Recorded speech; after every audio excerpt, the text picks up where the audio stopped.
Señor Jorge Ernesto Barreiro, ¿va a hacer manifestaciones? No, Jorge no soy. ¿Qué Jorge? Ernesto. Soy Ernesto Guillermo. Perdón, tiene razón. Pero Jorge era un actor. Ernesto Guillermo Barreiro. ¿Va a hacer manifestaciones? ¿Va a pasar acá o quiere hacerle de eso? Bien.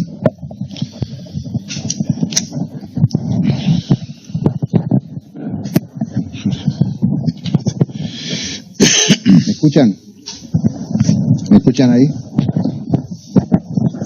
¿Ahí? Sí, pienso que sí.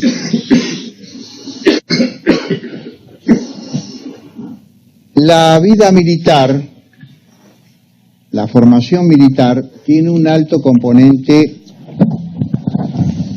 de estoicismo.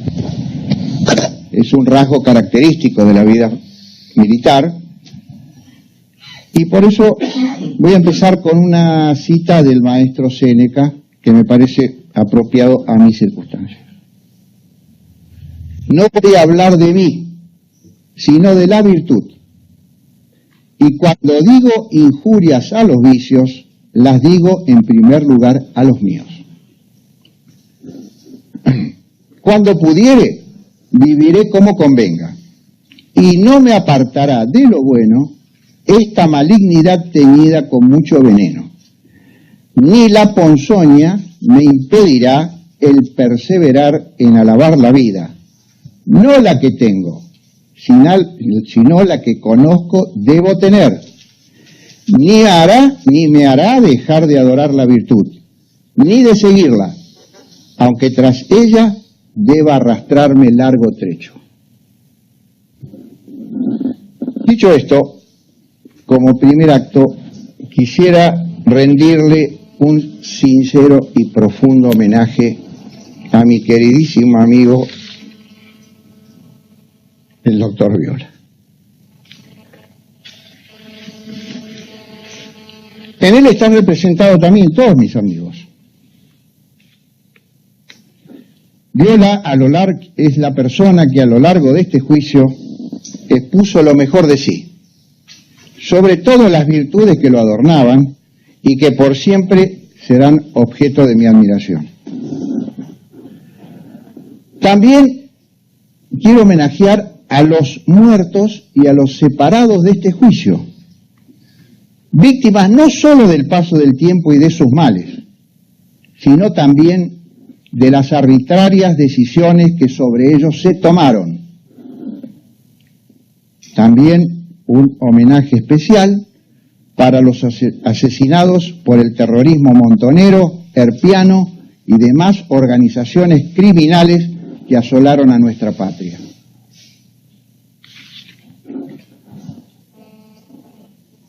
También voy a rendir homenaje a dos defensores, porque esto no merece ser un agradecimiento, sino un verdadero homenaje, que son el doctor Hugo Burgos y la doctora Evangelina Pérez Mercado. Ellos son objeto de este homenaje por su honestidad, sus valores y su coraje por tantas acechanzas en que han debido moverse ante la pretensión de una supuesta funcionalidad en perjuicio de sus defendidos. Es bien sabido que ellos no pudieron acceder a controlar las pruebas y testigos, entre otras cosas legales. Sí optaron, como pretendió la Fiscalía y la querella, fue defender principios procesales fundamentales, lo que los convirtió en verdaderos guardianes de nuestros derechos. No les pedí nada que significara vulnerar la ley o sus principios personales, además de no respetar su idoneidad profesional o intelectual. Aclaro que la decisión que ellos tomaron fue a pedido, entre otros, mío.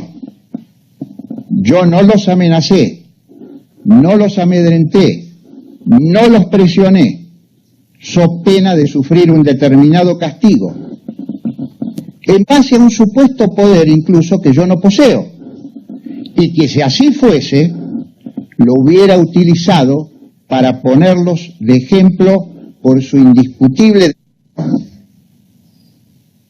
Tal actitud, si la hubiera adoptado, además de ineficaz, hubiera significado un acto de cobardía frente a quienes no pueden defenderse por su carácter en su posición de letrados.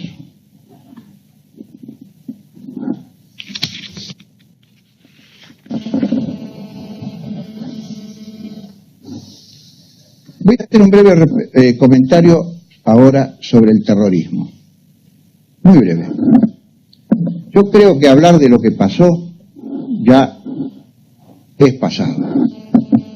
Sino que tenemos que hablar del presente. París, Bruselas, Estambul, Niza, me eximen de cualquier comentario respecto a este perverso fenómeno. Y que ha merecido una respuesta que me suena conocida, como lo publicó La Voz del Interior. Francia promete aniquilar al Estado Islámico. Suena esa palabra aniquilar, ¿no? Supongo que Monique Rubin estará explicándole a los fanáticos musulmanes la cuestión de la escuela francesa, ahora entre los bombazos y los tiroteos y los fusilamientos, porque los franceses no toman prisioneros, ni en Medio Oriente ni en Francia. Los liquidan. Respecto de los hechos de Niza, y extrapolando de lo allí ocurrido a la Argentina, me imagino que aquí serían juzgados los policías que mataron al conductor del camión, aduciendo entre otras cosas que se trataba de un pobre camionero injustamente acusado de cometer la monstruosidad mencionada. Esa sería una verdadera extrapolación a lo que acontece acá en estos juicios.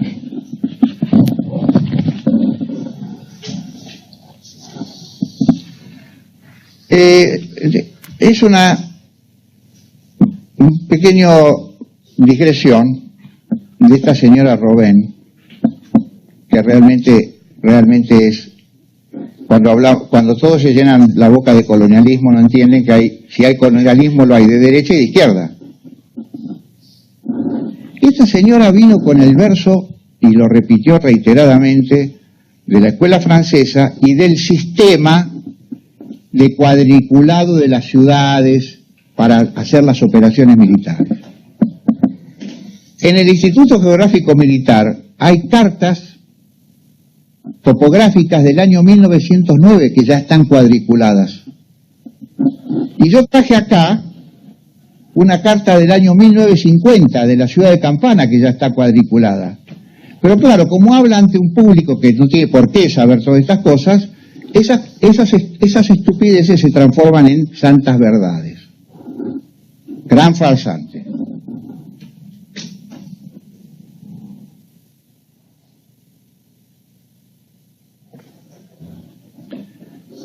Ahora quisiera hacer algunas reflexiones generales sobre este juicio. Yo supongo que una condena sin haber sido defendido podría entrar en los anales de la historia jurídica argentina como un hecho sin precedentes. Máxime cuando todo el tiempo hemos escuchado que precisamente este era un juicio ajustado a derecho, cosa que yo pongo en duda, por supuesto. Al respecto, quiero hacer mención a un reciente fallo de los jueces de casación Eslocar, Ledesma y Pedro David, quienes en una causa por corrupción, una de las tantas que caracterizan al anterior gobierno, citando a San Agustín dijeron: un Estado que no se rigiera por la justicia se reduciría a una banda de ladrones. Por eso es lo que dice Platón: la obra maestra de la injusticia es parecer justo sin serlo.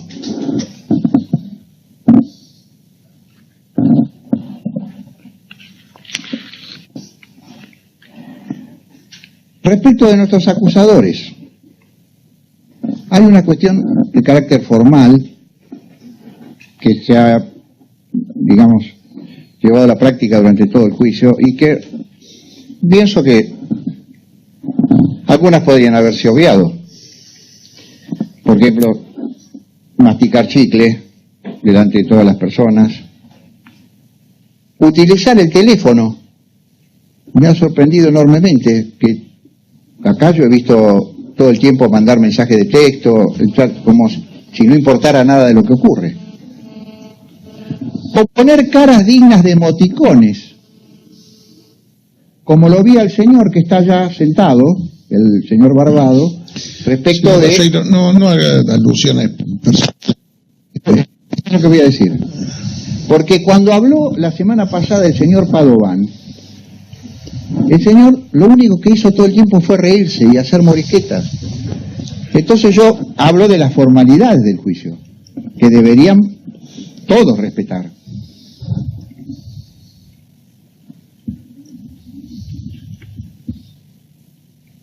No voy a extenderme en analizar un término como lágrimas de objetividad. No me voy a extender en hacer ese análisis porque es imposible hacer el análisis de semejante frase que se ha pronunciado acá para sustentar una actitud emocional. Sobre el trío acusador oficial, no voy a entrar en toda la cantidad de detalles que ya fueron por demás abundantes los que han hecho los defensores públicos, pero sí les voy a formular un cargo, que es no haber sido fieles, haber sido infieles. Porque ¿cómo debemos llamar sino a quienes no fueron fieles a la Constitución, a las leyes y a la ley del Ministerio Público? Pero además, por ejemplo, el 24 de marzo estuvieron haciendo algo que es participar en actos conmemorativos en Río Ceballos, por ejemplo, realizando actividades. Señor presidente, ¿qué tiene que ver eso con las últimas palabras? Mostró fotografías ¿Por qué que no sabemos qué son. Por favor, doctor Beis, señor presidente, se trata de una última manifestación, no de críticas ni alusiones personales a ninguno de los actores procesales. Señor presidente.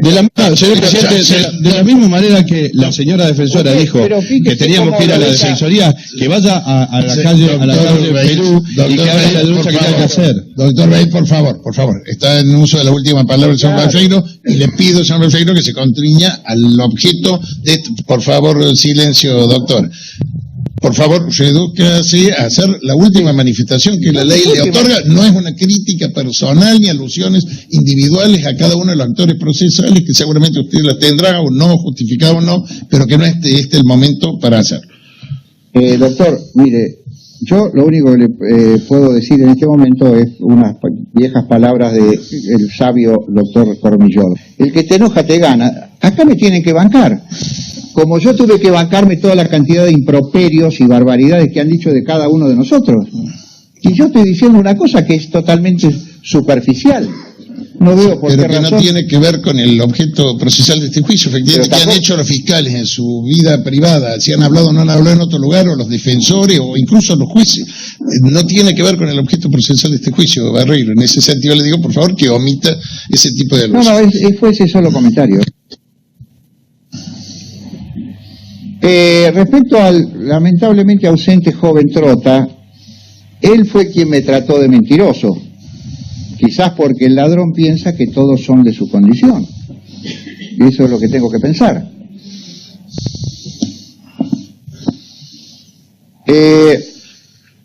Por ejemplo, acá se tocó el tema reiteradamente del terrorismo de Estado.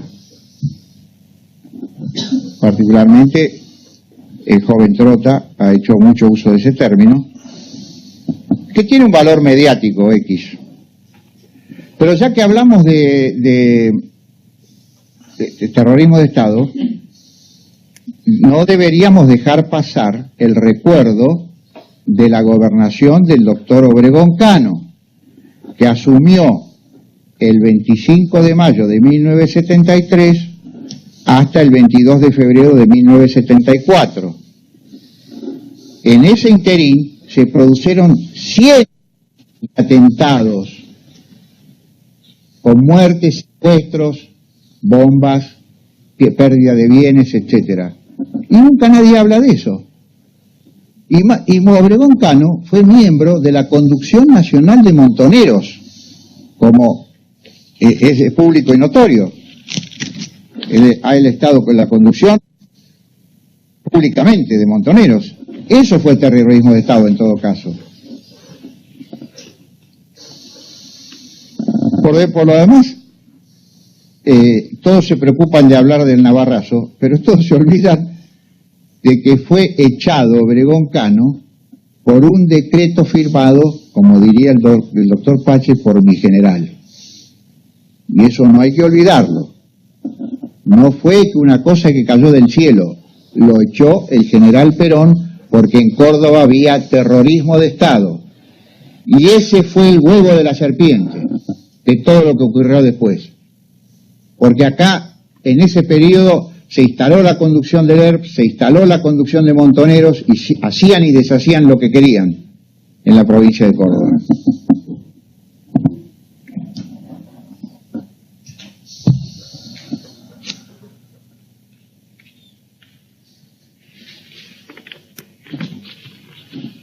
Respecto de otros acusadores,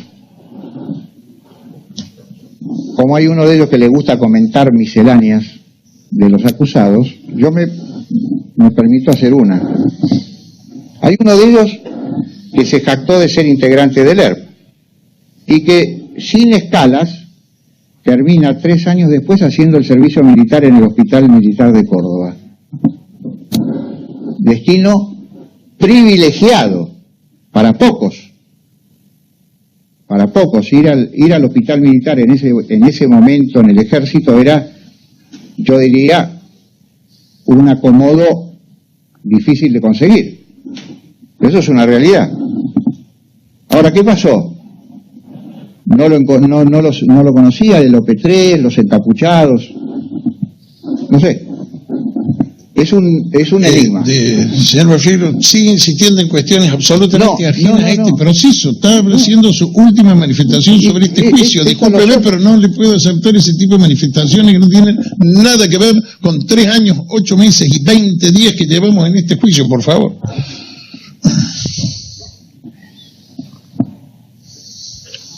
Si usted quiere, yo dejo de hablar. No, hable, usted tiene derecho a hablar, a hacer manifestaciones relativas a este juicio y consideraciones sobre su defensa, pero no críticas o comentarios sobre otros actores procesales, que usted podrá hacerlo si le gusta en otro lugar, pero no en esta audiencia. Por ejemplo, fíjese una cosa, acá se ha hablado de los 33 orientales, y se ha hecho una alabanza de ese grupo de oficiales que supuestamente fueron echados del ejército y que han sido encumbrados, no por ellos, porque conozco a muchos de ellos, han sido encumbrados a la categoría de héroes, a quien le conviene, por quien le convenga.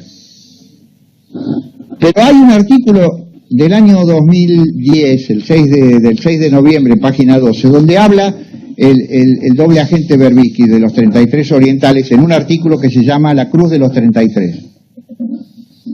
Y yo tengo que aclarar esto, porque esto se habló acá, se habló de eso precisamente. Acá estuvo el señor Urien, uno de ellos, y se habló de él como si fuese un gran héroe.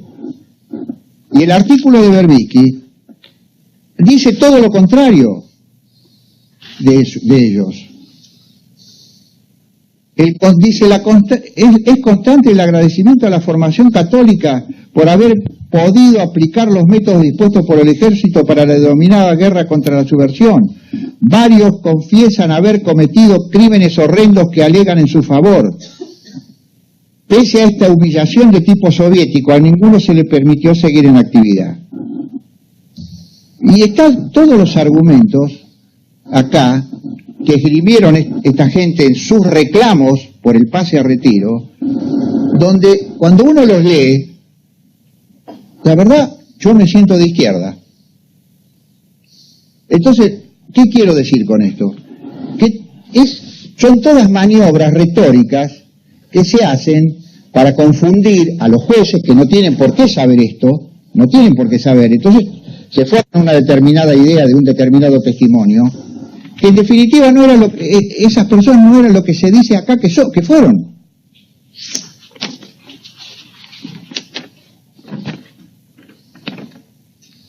El caso de Urien.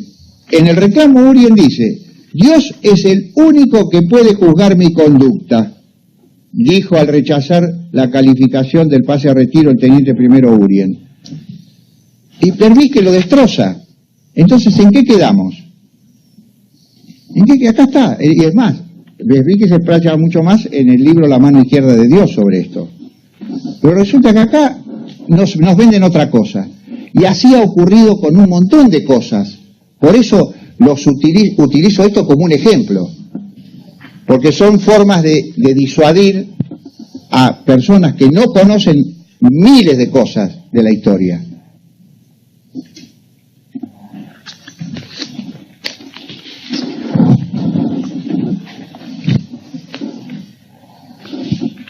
Pero también me doy por aludido, sí, por un comentario que se hizo acá la semana pasada o la anterior respecto de una denuncia que habría formulado un imputado ante la Secretaría de Derechos Humanos.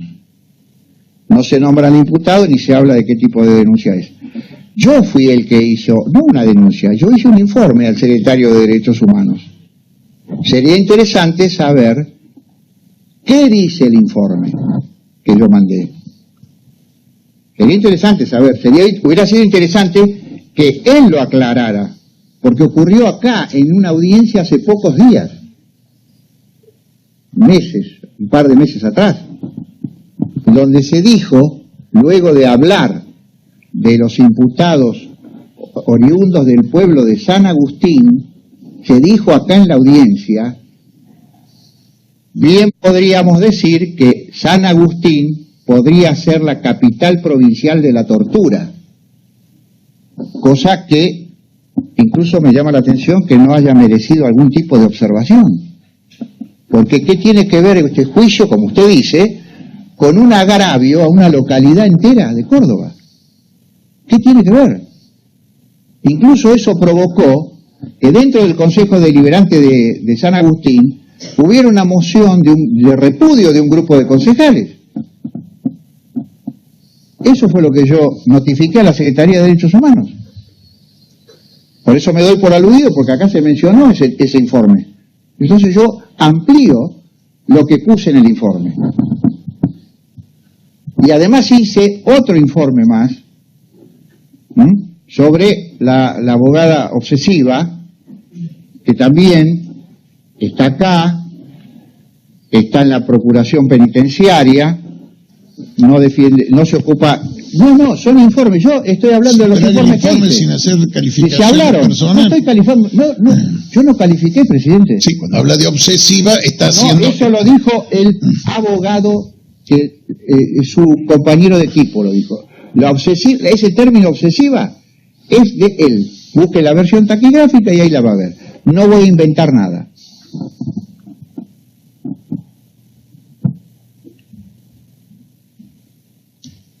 Así que espero que el gobernador, ya que no hay ninguna actitud por parte de quien ha agraviado de hacer un desagravio, que el gobernador, que quiere tanto a la provincia, por ahí pueda hacer el desagravio de esta localidad, de gente trabajadora, humilde, laboriosa, honesta, y que vive muy del fruto de su trabajo y frugalmente, porque es una zona no muy privilegiada por la naturaleza.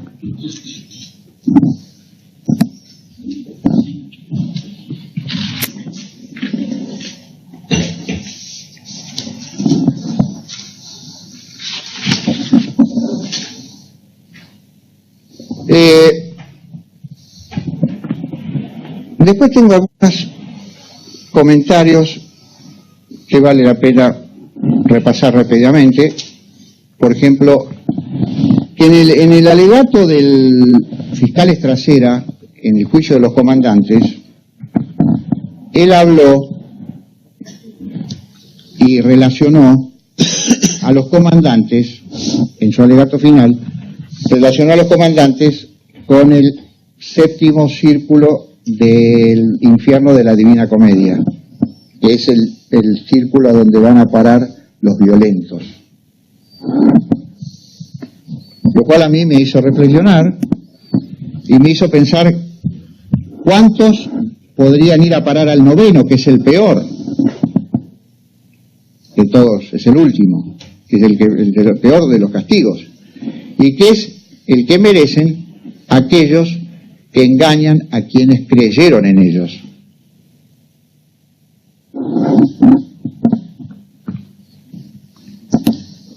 El militarismo es una exageración y una deformación de las formas militares que pueden derivar en formas más complejas que incluyen hasta el control del poder político de una comunidad. Podría usar una analogía que sería el justicialismo, pero no la ideología política. ¿No sería una deformación del poder de los jueces que puedan poner en peligro por acción o omisión el destino de una comunidad? Porque en definitiva, tal como señala Montesquieu, una injusticia hecha a un individuo es una amenaza hecha a toda la sociedad. En ese escenario, quiero hacer referencia a un trabajo de la doctora Silvia Marcotulio, una distinguida excamarista en lo criminal de la ciudad de Río Cuarto, quien es autora de este ensayo, que se llama Juicios de lesa humanidad. ¿Son prevaricato de los jueces o comisión de delitos de lesa humanidad por los tres poderes? Es muy interesante, es una obra nueva, que está circulando mucho porque hace planteos novedosos.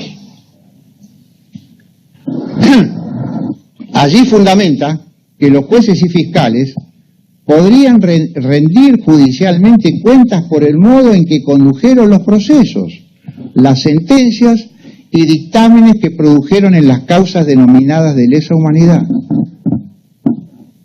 Enfoque novedoso.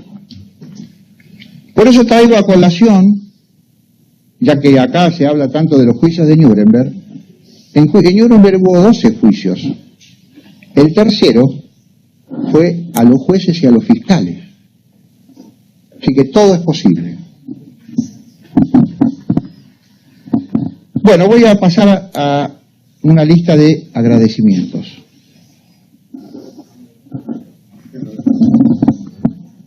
Quiero agradecer a la justicia por agravar los padecimientos físicos que padezco, además de los propios de la edad, debido a las ilegales prórrogas de la prisión preventiva que sufro. Porque me sirvieron para tomar conciencia de mi prematura finitud y ponerme a prueba frente a mis propias debilidades, lo que me permite la mejor de las victorias, que es la obtenida sobre mí mismo.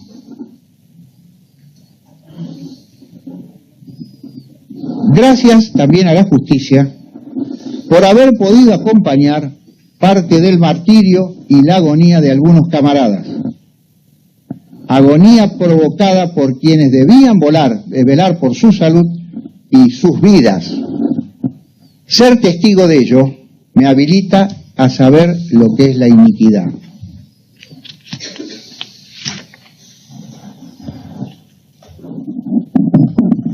Gracias a la justicia por las privaciones que vivimos de toda índole, haciendo que aflore en mí el soldado que siempre quise ser, renunciando a todo lo que fuera necesario renunciar por amor a mi patria. Y como soldado, reafirmo que soy responsable de todas las órdenes que he impartido a mis subordinados, todas de acuerdo a las directivas recibidas oportunamente de los escalones superiores.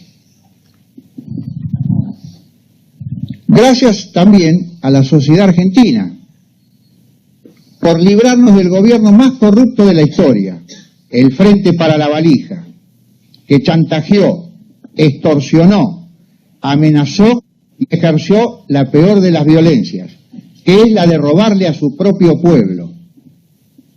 sus tentáculos no dejaron nada por corromper, y lo que es más grave es haberlo hecho en el ámbito de la propia justicia.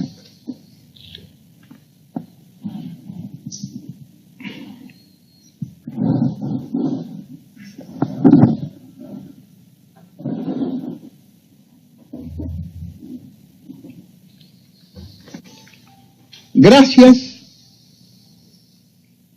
por haber hecho que mi querida, queridísima,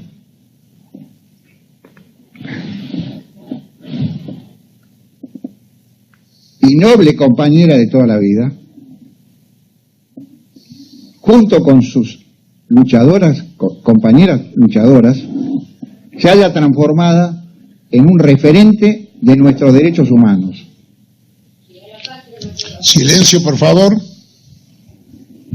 Ellas hicieron de mi causa la suya, superando con creces a mis propias fuerzas y sufriendo la peor de las vilezas, al ser perseguida, como mi hija Irene, por falsarios, cobardes e inescrupulosos. Porque cometer una injusticia es peor que padecerla. Por esa razón, a veces es bueno reflexionar sobre los viejos dichos. Es importante que el juez sea un señor, y si además sabe de leyes, entonces mejor. Silencio, por favor. Por último, para terminar, me voy a referir a los actos centrales del 9 de julio. He tenido la emoción sin par de ver desfilar, después de mucho tiempo, a nuestras Fuerzas Armadas y de Seguridad, aclamadas por miles de personas.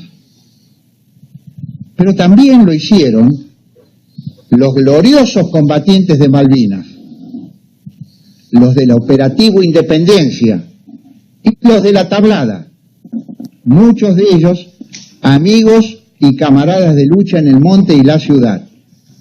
Incluso varios de ellos acusados o condenados por estos inicuos juicios. Por eso, estoy seguro que tarde o temprano también nos verán a muchos de nosotros desfilando orgullosamente frente al pueblo de nuestra querida patria. Y así, por fin, las sombras tenebrosas del efímero relato serán borradas por el sol perenne de la historia.